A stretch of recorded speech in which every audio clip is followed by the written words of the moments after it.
sepeda motor di Indonesia terus bertambah setiap tahunnya dan sudah mencapai angka puluhan juta. Itu artinya hampir seluruh penduduk dewasa di Indonesia dianggap mempunyai sepeda motor atau pernah mengendarai sepeda motor dalam menjalankan aktivitasnya. Dengan kondisi ini, maka tak heran jika jalanan menjadi seperti lautan sepeda motor. Terlebih pada jam-jam sibuk seperti jam pergi dan pulang kerja atau sekolah. Keadaan lautan sepeda motor ini hampir terjadi di seluruh kota besar di Indonesia. Hal ini tak lepas dari berbagai faktor. Di antaranya, karena motor masih dianggap sebagai alat transportasi paling fleksibel, bisa masuk ke jalan-jalan sempit dan terbilang hemat bahan bakar. Belum lagi ditambah fakta, mudahnya memiliki sepeda motor di Indonesia. Hanya dengan pembayaran down payment atau DP beberapa ratus ribu rupiah saja, motor baru sudah bisa hadir di teras rumah. Mulai dari kaum muda, ibu-ibu, bapak-bapak, bahkan anak sekolah yang masih belum cukup umur dan sudah pasti tidak memiliki SIM menggunakan sepeda motor.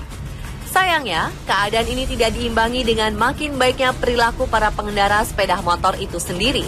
Sebagian besar pengendara sepeda motor tidak mentaati dan mengabaikan peraturan lalu lintas. Ironisnya, perilaku menyebalkan ini sudah menjadi kebiasaan. Padahal hal tersebut bisa membahayakan dirinya sendiri dan pengguna jalan lainnya.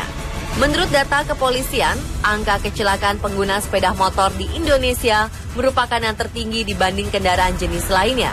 Dan jumlahnya terus meningkat setiap tahun. Lalu, apa saja perilaku yang paling menonjol dari pengendara sepeda motor di Indonesia? Berikut, On The Spot merangkumnya untuk Anda.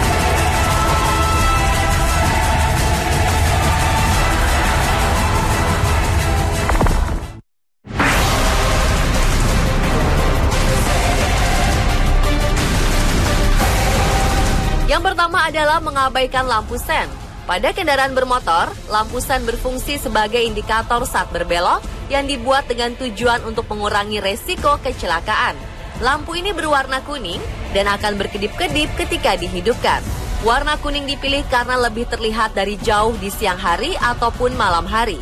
Ketika hujan pun, warna kuning juga tetap dapat dilihat dengan jelas. Sayangnya, banyak pengguna motor di jalan raya yang mengabaikan lampu sen.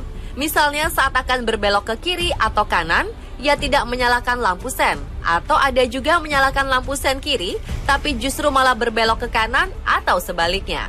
Selain itu, ada lagi pengguna motor yang hendak berbelok, tapi tidak melihat arah kiri atau kanan terlebih dahulu. Akibatnya, kendaraan lain di belakang atau di sisinya bisa menabrak jika sang pengendara motor tiba-tiba belok atau memperlambat lajunya.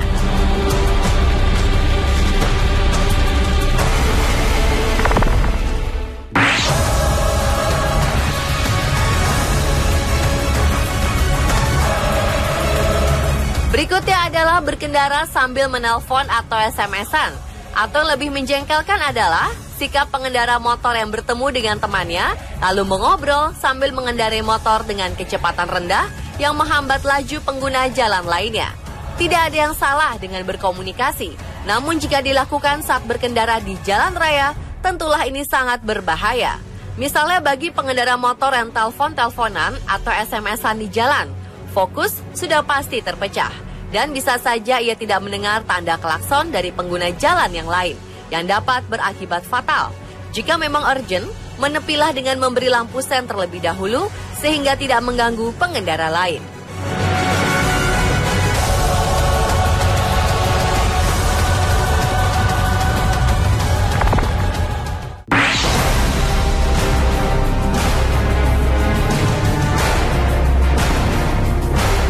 Berikutnya merupakan salah satu perilaku pengendara motor di Indonesia yang paling sering ditemukan, terutama saat terjadi kemacetan, yakni mengendarai sepeda motor di trotoar atau jembatan penyeberangan.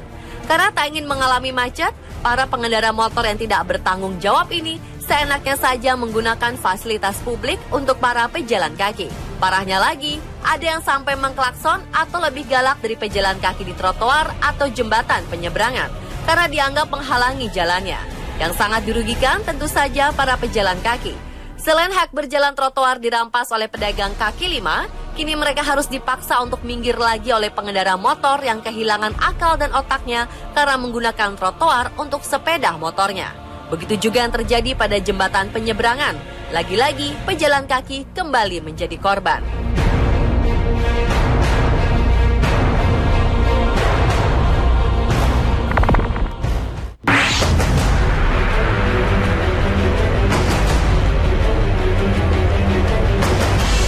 Kemudian mengendarai sepeda motor melawan arus. Dengan dalih untuk mempersingkat jarak tempuh dan waktu, para pengendara sepeda motor di beberapa kota besar nekat melakukan hal ini. Bukan hanya berbahaya bagi diri sendiri, mental seperti ini sudah pasti membahayakan pengendara lain yang sedang berada di jalur semestinya. Salah satu kasus yang heboh di media sosial baru terjadi akhir-akhir ini. Pada Rabu pagi 22 Juli 2015 kemarin, seorang pengendara sepeda motor kedapatan melawan arus saat berpapasan dengan Wali Kota Bandung Ridwan Kamil yang saat itu sedang berinspeksi keliling dengan menggunakan sepeda birunya. Tak pelak, Kang Emil pun langsung menyuruh berhenti pengendara motor itu. Dan yang terjadi selanjutnya, Kang Emil menghukum push up pengendara motor nakal ini di tepi batas jalan. Mirisnya saat diperiksa, pengendara motor yang melawan arus ini ternyata seorang sarjana ekonomi dari sebuah universitas ternama di Bandung. Dalam akun sosial medianya, Wali Kota Bandung ini mengatakan jika kepintaran ternyata tidak selalu berbanding lurus dengan kedisiplinan. Entah apa yang ada di dalam pikiran para pengendara motor melawan arus ini. Mungkin karena mereka menganggap dirinya kucing yang memiliki julukan bernyawa 9, karena mereka lebih senang melanggar dan membahayakan diri daripada memikirkan keselamatannya.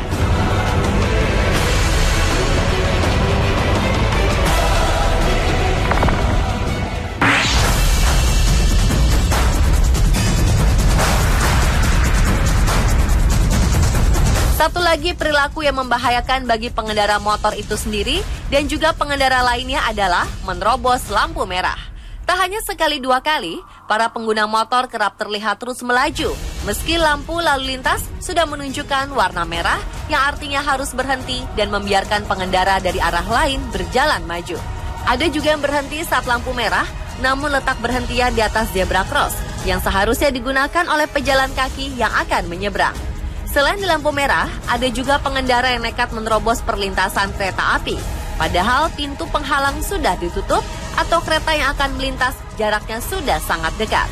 Berbagai perilaku ini membuktikan para pengendara motor masih banyak yang memiliki tingkat kesabaran yang sangat rendah.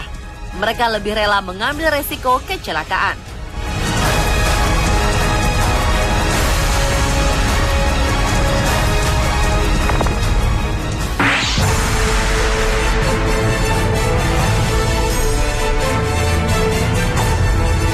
Selanjutnya masih ada sebagian pengguna motor di Indonesia yang tidak menggunakan helm dengan alasan jarak yang dekat, jalan kampung, atau menjalankan motornya pelan-pelan.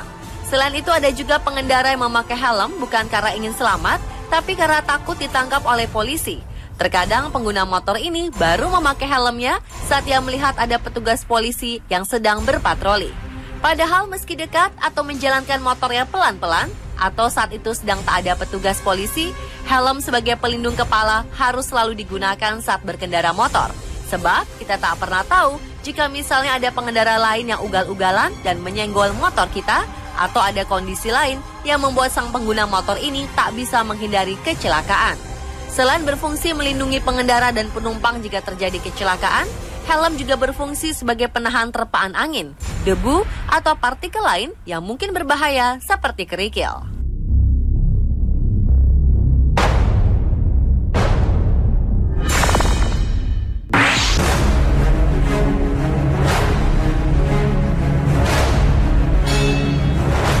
Dan yang terakhir adalah perilaku pengguna motor yang membawa lebih dari 2 penumpang.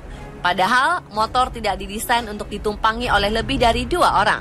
Aksi seperti ini sering dilakukan pengendara motor di Indonesia. Parahnya lagi, penumpang lainnya ini tidak dilengkapi dengan helm. Biasanya yang sering melakukan hal ini adalah pengendara dengan anggota keluarga yang banyak atau para ABG yang sengaja melanggar aturan. Bagi para orang tua yang memang terpaksa membawa anak, posisi anak harus berada di tengah agar ia terlindung dari angin dan debu, serta aman selama berkendara. Dan pemirsa, itulah 7 perilaku pengendara motor di Indonesia versi on the spot. Sebagian pengendara motor lainnya telah bersikap tertib dan mengikuti aturan lalu lintas yang berlaku. Jika Anda merasa pernah melakukan salah satu atau bahkan keseluruhan dari ketujuh hal tadi, mari mulai perbaiki bersama-sama agar keadaan menjadi lebih tertib dan angka kecelakaan pun semakin berkurang.